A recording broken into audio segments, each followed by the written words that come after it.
हमारे साथ है उच्च न्यायालय अधिवक्ता एडवोकेट अशोक दुबे।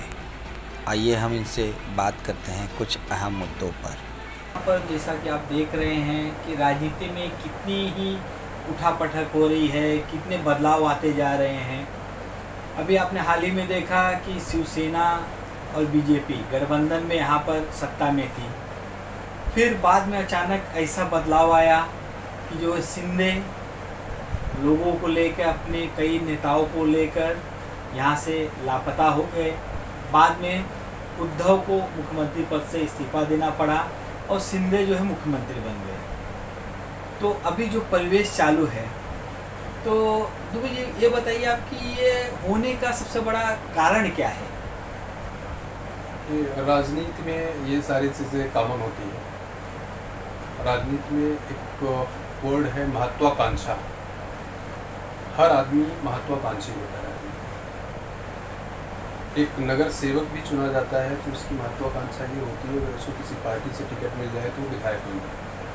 विधायक बनने के बाद उसको ये होता है कि नहीं, अगर पार्टी से टिकट मिल जाए सांसद बन जाए। सांसद बनने या विधायक बनने के बाद होता है नहीं, मेरा पावर ज़्यादा हो जाए तो मैं मंत्री बन जाए।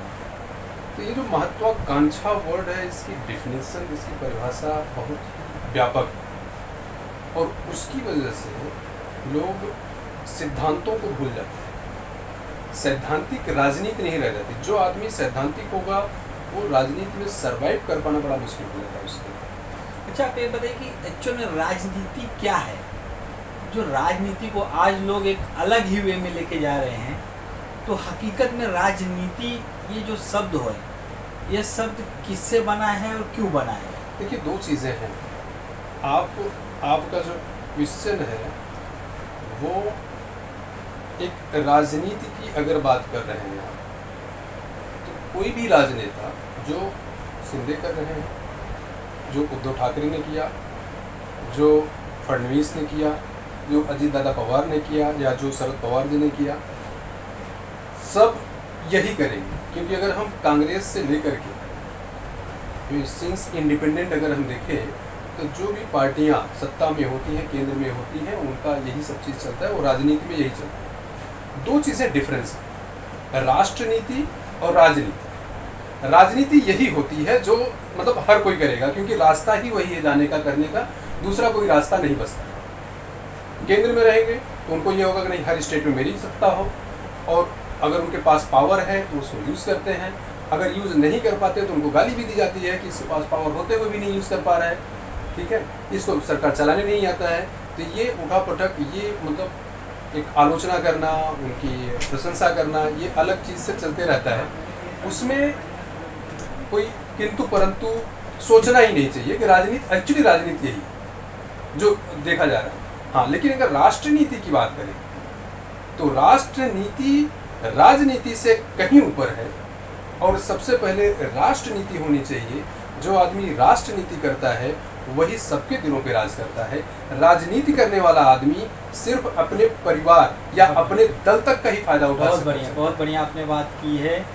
जैसा कि अभी आपने बहुत ही अच्छा बताया है कि राष्ट्रनीति, तो क्या आज राष्ट्रनीति हो रही है? देखिए, वो किसी बारे में बोलना, राष्ट्रनीति जरूर हो रही है। अगर राष्ट्रनीति नहीं होती तो आज जिस तरह से भारत विश्व गुरु बनने के तटस्थ है, और सारे के सारे लोग जितने भी कंट्रीज़ हैं, जो सबल कंट्रीज़, अगर हम बात करें आज, उस समय सोवियत संघ, रूस, आज का रसिया, ठीक है, और powerful America, China, even middle east की बात करें, यूरोपियन कंट्रीज से लेकर के यूएई वगैरह, सब के सब आज भारत की तरफ इस तरह से देख रहे हैं कि नहीं, भारत एक मजबूत और सशक्त होकर के उभरा हुआ है इन 10 सालों में, ये कन्फर्म है। और इसको कोई भी राजनीतिक पार्टी हो उसको डिनाई नहीं कर सकता है कि राष्ट्र का जो आज स्वरूप है, भारत के राष्ट्र, वो शायद इंडिपेंडेंट के बाद कभी नहीं हुआ। आज आपके पास क्या है क्या नहीं है वो एक अलग बात होगी, लेकिन आपकी पहचान किस रूप में हो रही है वो देखना जरूरी है। आज आपने विश्व को योग दिया, आज आप संस्कृत को लेकर के, आज आप अपनी जो पुरानी धरोहर थी उसको लेकर के जिस तरह से विदेशों में आपकी चर्चा की जा रही है। मैं पर्सनली अगर बात करूं, मैं खुद रसिया जा करके आया था पिछले साल, इसी साल जनवरी में, तो वहाँ भी हमने देखा कि आज आपकी पहचान, अगर आप बताते हो नहीं आप हिंदुस्तान से हो, भारत से हो, तो लोगों के आंखों में एक अलग चमक दिखती है कि नहीं अरे यार भारत से आए, ऐसा ऐसा मतलब रिएक्शंस मिलता है और वो गले लगाना चाहते हैं आपको। अच्छा, जैसा कि आप बता रहे हो, बहुत बढ़िया लगा सुन के। तो एक चीज़ मैं ये जानना चाहता हूँ आपसे कि अभी बाहर जो भी एशिया में भारत को प्रेजेंट करने वाले हमारे पीएम नरेंद्र मोदी जी हैं, अब पर हैं तो हकीकत में वो भाजपा के, भाजपा और शिवसेना पहले एक ही थी, और जब से शिवसेना में दो गुट बने हैं, उद्धव ठाकरे गुट और शिंदे गुट, यही पिछले लोकसभा चुनाव में पीएम मोदी कल्याण में आए थे और उन्होंने खुद उद्धव ठाकरे गुट, जो ठाकरे गुट थे जिन्हें हम कहते हैं बाला साहेब ठाकरे के जो सुपुत्र चलाते हैं, उन्होंने पीएम मोदी ने डायरेक्ट ये कहा था कि भाई नकली शिवसेना से सावधान, और यह उन्होंने कहा था जो है शिंदे गुट के समर्थन में। तो फिर ये किस तरह से की राजनीति उनकी है, पीएम की है, मतलब कैसे फिर वो देश को कैसे चला रहे हैं, कैसे राजनीति कर रहे हैं? यहाँ पे दो पहलू।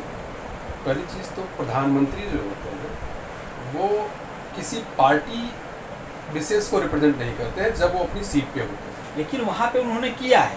नहीं, प्रधानमंत्री बाकायदा उसका विजुअल भी है हमारे पास। जो आपका कहना है, उनका जो वक्तव्य है वो एज अ प्रधानमंत्री नहीं है। जब वो फॉरेन जाते हैं, रिप्रेजेंट करते हैं, तो भारत को जब रिप्रेजेंट करते हैं, भारत के प्रधानमंत्री के रूप में रिप्रेजेंट करते हैं। यहाँ पर अगर लोकल इलेक्शन है या इलेक्शन है, वहाँ पर भाजपा के प्रतिनिधि के रूप में रिप्रेजेंट करते हैं, और भाजपा के प्रतिनिधि के रूप में रिप्रेजेंट करने के लिए तो कोई भी पार्टी होगी तो उसको अपनी नीतियाँ बतानी पड़ती हैं, और अपने बताते हैं, एक दूसरे पे कटाक्ष करते हैं। जो एक असली या नकली की जो बात है, देखिए इस बात से तो हम भी इत्तेफाक रखते हैं और शायद पूरा महाराष्ट्र इत्तेफाक रखता है कि जो बाला साहब ठाकरे के सिद्धांत थे, जो बाला साहब ठाकरे ने लाइन खींची थी, आज वो लाइन दूर दूर तक कहीं किसी में नहीं दिखती है। ये हकीकत है। एक एडमायर करने वाली जो बात है, उस शख्स को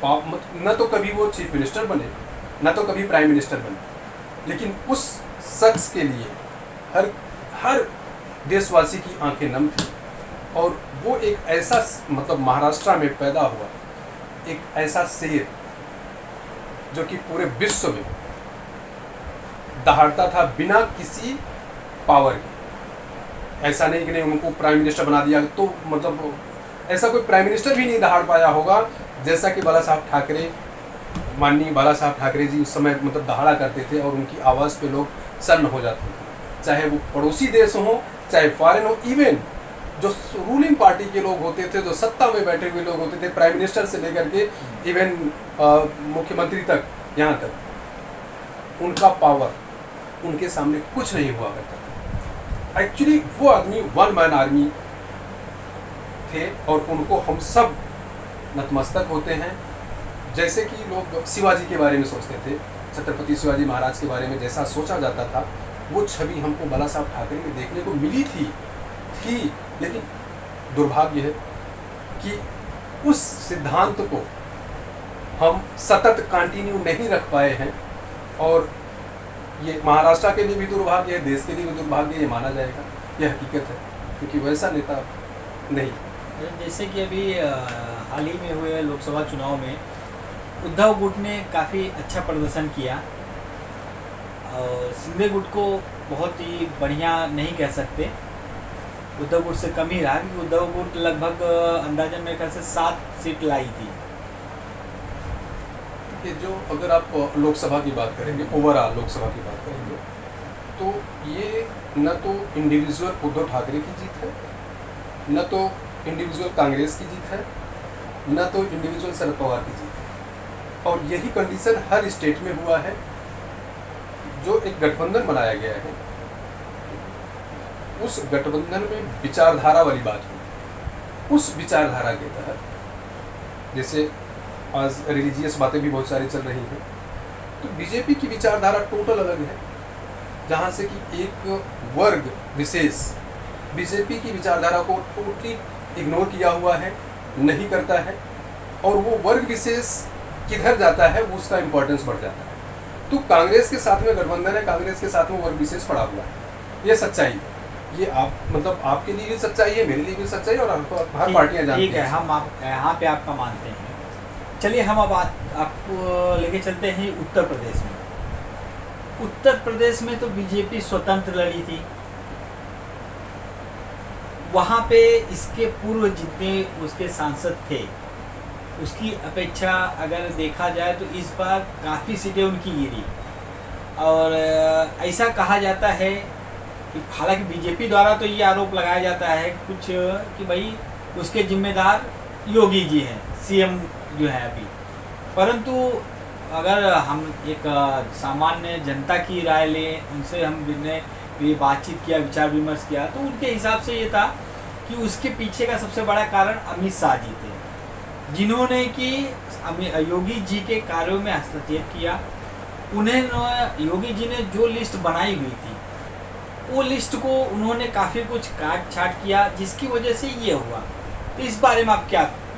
देखिए, ये भाजपा का या किसी भी पार्टी का इंटरनल बातें होती हैं, और एक मुखिया होने के नाते, उत्तर प्रदेश के मुखिया होने के नाते ज़रूर योगी जी पर वो आरोप लगाया गया, और उनको रिस्पॉन्सिबिलिटी भी लेना चाहिए, ऐसा नहीं लेना चाहिए। जेपी नड्डा जी थे, मतलब उस समय जो अध्यक्ष हैं अभी भी बीजेपी के, उनको भी उसकी रिस्पॉन्सिबिलिटी तो लेना ही पड़ता है, वो होता ही है, इसमें कोई दो राय नहीं। लेकिन वहाँ भी फैक्टर यही हुआ है, यूपी का जो फैक्टर रहा है, वहाँ पे जो एक नैरेटिव दिया गया है कि कॉन्स्टिट्यूशन चेंज कर दिया गया, कॉन्स्टिट्यूशन चेंज कर दिया जाएगा, 400 पार हो जाएगा तो ये ऐसा कर देंगे, ये सारे जो नैरेटिव्स दिए गए हैं उसको एक्सप्लेन करने में भाजपा टोटली फेल रही, वो किसी को भी उस चीज़ को एक्सप्लेन नहीं कर पाई। इसकी वजह से जो मैं समझा हूँ, मतलब उस समय मैं भी पूर्वांचल में ही था, पूर्वांचल की चीज़ें देख रहा था, तो जो मैं समझा हूँ वहाँ पे जो दलित वोट थे खास करके, वो हम ये बोल सकते हैं कि जो बहुजन समाज पार्टी के वोट थे, बहुजन समाज पार्टी का वीक होना यूपी में, वो अखिलेश को फ़ायदा पहुँचा, ये सच्चाई है। और गठबंधन होने की वजह से, इंडिया गठबंधन होने की वजह से फैक्टर वही वहाँ भी काम किया हुआ है। अगर मायावती जी वहाँ पे लड़ी होती, अच्छा बसपा वहाँ पे लड़ी होती, तो शायद रिजल्ट कुछ और होता, लेकिन उनका वीक होना मीन्स अखिलेश को इनडायरेक्टली फ़ायदा पहुँचाया गया। वो बीजेपी को जो पहले आता था, उस 2014 के चुनाव में बीजेपी को ही आया था, 2019 के चुनाव में बीजेपी को आया था, लेकिन 2024 के चुनाव में वो टोटल परिवर्तित इसलिए हो गया क्योंकि जो इनको देना था संविधान की जो बात है, क्योंकि लोग इमोशन से बहुत ज़्यादा जुड़े हुए थे, बाबा साहब भीमराव अम्बेडकर की जहाँ बात आ जाती है, तो वहाँ पर ये पर्टिकुलर जो सेक्ट है वो और कुछ नहीं देखते हैं, वो बोलते नहीं मगर बाबा ये संविधान को बनाए हैं तो बाबा। देखिए, दो चीज़ें हैं उसमें भी मैं बताऊँगा, अगर कोई पढ़ा लिखा वर्ग होगा तो वो ज़रूर इस पर विचार करेगा, लेकिन वहाँ पर अपना दुर्भाग्य ये है कि वहाँ पर अभी एजुकेशन कम है, वहाँ पर उतनी एजुकेशन नहीं है कि लोग सारी चीज़ें अपन उसमें विचार करके समझ सकें। उनको जो बता दिया गया उसी को मान लो, बस खत्म हो गया। वो नेगेटिव फैक्टर जो गया वो मतलब बीजेपी के लिए नुकसान हुआ, बट पॉलिटिक्स है तो ठीक है, अगर बैलेंस नहीं बना करके चलोगे तो रिजल्ट तो अलग होंगे।